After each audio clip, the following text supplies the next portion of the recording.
Good afternoon, dear Kenyans. Over the past 2 years, our government has rallied the country behind the bottom-up economic transformation agenda, the basis upon which we were elected in the democratic elections of the year 2022.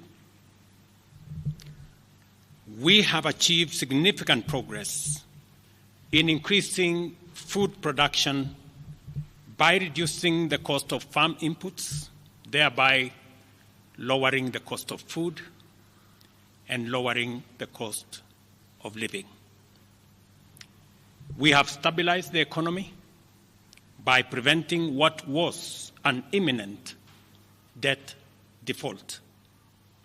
We have stabilized fuel prices, lowered inflation to an all-record low of 4.6%, and we have stabilized the foreign exchange regime.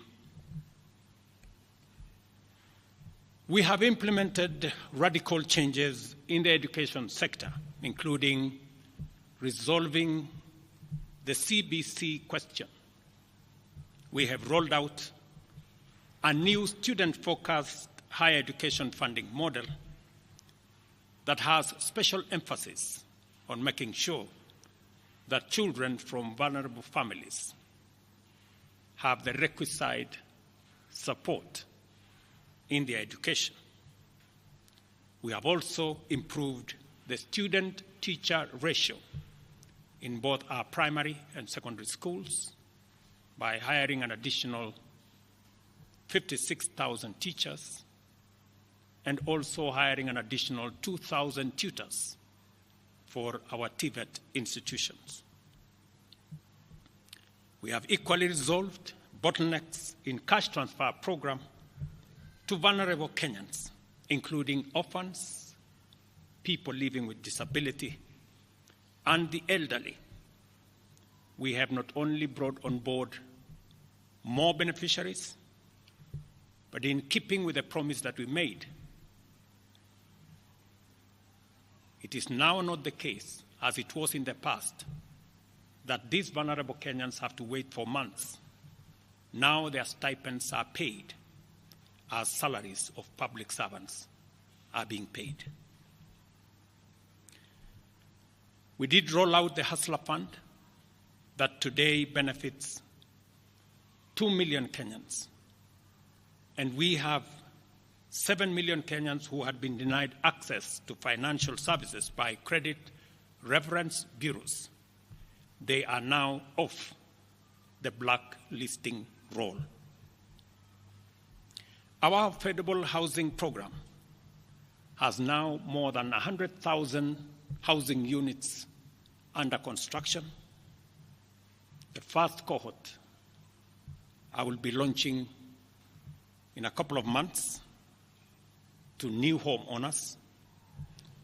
And we have 160,000 young people across Kenya that are employed under this program.